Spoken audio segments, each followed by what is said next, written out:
Hello friends, welcome back to our YouTube channel.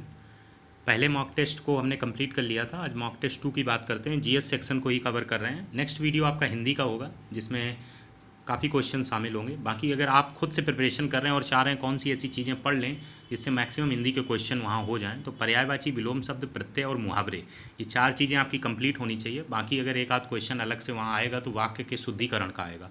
जैसा UP RVUNL का चूँकि admit card जारी हो चुका है तो चिंता होना एक सामान्य सी बात है। तो ये चीज़ें अगर आप कवर कर लेंगे, बाकी मैं तो वीडियो आपको ला ही रहा हूँ।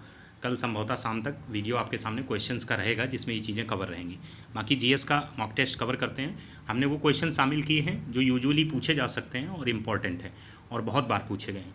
The first Jain assembly was organised at Vaishali, Pataliputra, Rajgriha या नन ऑफ द अबव। तो पाटलिपुत्र, जिसे आप पटना कहते हैं, वहाँ पर पहली जैन असेंबली ऑर्गेनाइज की गई थी। करेक्ट ऑप्शन बी पार्ट है।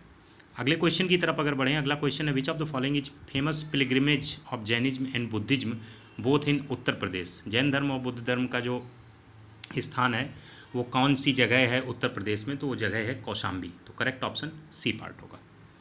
अगला क्वेश्चन है precise knowledge, true faith and precise action known as Triratna are related to. ये तीनों रत्न रिलेटेड हैं जैनिज्म से, तो करेक्ट ऑप्शन सी पार्ट होगा। इसके बाद अगला क्वेश्चन है Vaishali was the capital of which of the following mahajanapada. 16 महाजनपद हैं जिसमें ये महाजनपद आपके सामने दिए हैं, जिसमें पूछा गया है कि वैशाली इसकी कैपिटल है। अगर हो सके तो 16 याद कर लीजिएगा। तो उसमें वैशाली जो कैपिटल है वो वज्जी जगह की है, और सूरसेना के लिए मथुरा है, काशी के लिए वाराणसी है। तो यहाँ पे करेक्ट ऑप्शन वज्जी होगा। अगला क्वेश्चन है who establish Sanskrit college at Varanasi.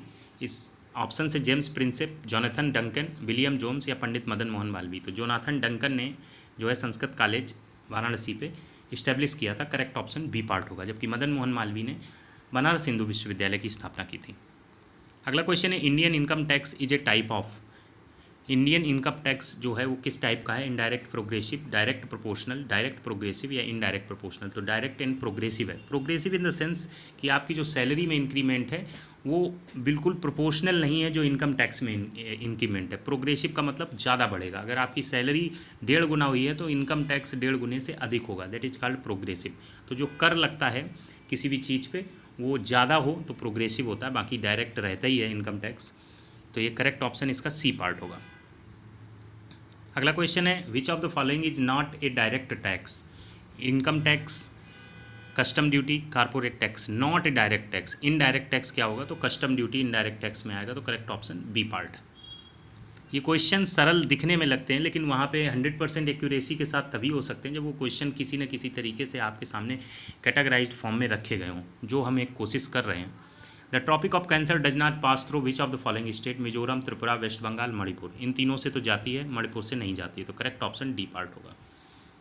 Manipur और मेघालय को ज़्यादातर केसेज में ऑप्शंस में लगा दिया जाता है, तो दिमाग में रखिए मणिपुर और मेघालय से ट्रॉपिक ऑफ कैंसर नहीं गुजरती। बाकी जिनसे गुजरती है अगर वो याद रख सकते हैं तो that is more important. Which layer of transmission is related to radio transmission.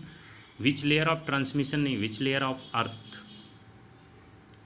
तो किससे रिलेटेड है ट्रांसमिशन? हमने ये जब UPPSC AE के लिए भी कराया था तब बताया था कि it is related to the thermosphere. It is related to the thermosphere. तो करेक्ट ऑप्शन बी पार्ट हो जाएगा। अगला क्वेश्चन है India is only active volcano Barren Island located in. एक केवल एक्टिव वोल्केनो बैरन आइलैंड है जो कि लोकेटेड है अंडमान आइलैंड में, जो कि लोकेटेड है अंडमान आइलैंड में। तो करेक्ट ऑप्शन बी पार्ट हो जाएगा। अगला क्वेश्चन है which article of Indian constitution deals with the tenure of governor. Tenure of governor related है आर्टिकल 156 से। आर्टिकल 152 से लेकर आर्टिकल 167 तक इस समय बहुत पूछे जा रहे हैं, तो ये इंपॉर्टेंट रहता है। आर्टिकल 156 यहाँ पे करेक्ट ऑप्शन होगा, जिसमें राज्यपाल के कार्यकाल से संबंधित चीज़ें पूछी जाती हैं। अभी एक क्वेश्चन मुझे कोई मिला था राज्यपाल से संबंधित, उसमें ये प्रश्न पूछा गया था, हाँ शायद, कि राज्यपाल और राष्ट्रपति ऐसे पद हैं जिनके खिलाफ मुकदमा नहीं दर्ज कराया जा सकता ड्यूरिंग इनके कार्यकाल में। और आपने ये चीज़ देखी होगी कि कल्याण सिंह पर कुछ केसेस चल रहे थे और ड्यूरिंग दैट बीजेपी ने कल्याण सिंह को कहीं का राज्यपाल बनाया था, सो दैट वो केसेज उस तरीके से ना हो पाएँ। और जब वो रिटायर हुए तो बीमार भी हो गए थे और फिर उसके बाद एक्सपायर हो गए। तो जो गवर्नर होता है उसके पास बहुत सी शक्तियाँ होती हैं, unlike president in the central is governor in the state. तो यहाँ पे करेक्ट ऑप्शन 156 होगा। अगला क्वेश्चन है the highest peak of Indian peninsula is Doddabetta, Anamudi, Mahabaleshwar. Indian peninsula का मतलब भारतीय प्रायद्वीप में जो चीज़ें आती हैं उनमें अनाईमुड़ी जो है वो हाईएस्ट पीक के तौर पे है। और अगर पूछा जाए ओल्डेस्ट माउंटेन रेंज इंडिया में कौन है तो अरावली है, वो अरावली है। तो करेक्ट ऑप्शन अनाईमुड़ी होगी। अगला क्वेश्चन है who has been crowned as the winner of Mrs World 2022 in January 2022। ये यूएसए में हुआ था। मिसेज वर्ल्ड का मतलब जो लोग शादीशुदा हैं उनके बीच कंपटीशन ब्यूटी का, ब्यूटी विद ब्रेन जो भी समझ लीजिए। तो इसमें केवल वही लोग पार्टिसिपेट करते हैं हु आर मैरिड। तो वो कौन क्राउंड हुआ है तो वो हुए हैं साइलॉन फोर्ड। ये मिसेज वर्ल्ड 2022 रही हैं। हरनाज कौर सिंधु मिस यूनिवर्स रही हैं। मिस वर्ल्ड कैरोलिना ब्लेवेस्का रही हैं। नवदीप कौर इसी मिसेज वर्ल्ड में शामिल हुई थी। तो यहाँ करेक्ट ऑप्शन साइलॉन फोर्ड। अगले क्वेश्चन की तरफ बढ़ें। अगला क्वेश्चन है what was the theme of प्रवासी भारतीय दिवस 2022। तो ये मनाया कब जाता है अगर पूछा जाए, ये मनाया कब जाता है अगर ये पूछा जाए तो ये 9 जनवरी को मनाया जाता है। ये 9 जनवरी को मनाया जाता है। इस बार की थीम 2022 की थी कंट्रीब्यूटिंग टू आत्मनिर्भर भारत। शायद ये किसी एग्ज़ाम में पूछा भी गया है जो अभी रिसेंटली हम लोगों के हो चुके हैं एग्ज़ाम।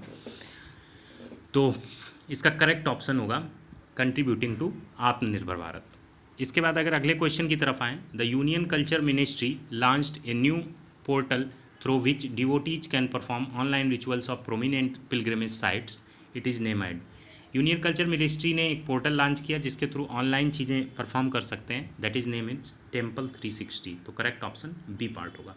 तो 15 क्वेश्चन हमने आपके सामने रखे। कहीं ना कुछ ना कुछ कॉन्फिडेंस आपका जरूर इंप्रूव हुआ होगा। मिलते हैं नेक्स्ट वीडियो में हिंदी के साथ। फिर उसके बाद mock test of GS at least 50 questions का एक आपके सामने जरूर रखेंगे जिसमें बहुत सारी चीज़ें कवर हो जाएंगी।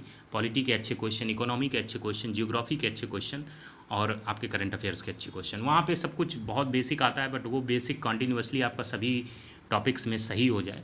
That creates a basic difference between A scorer and an average scorer. Thanks for watching the video.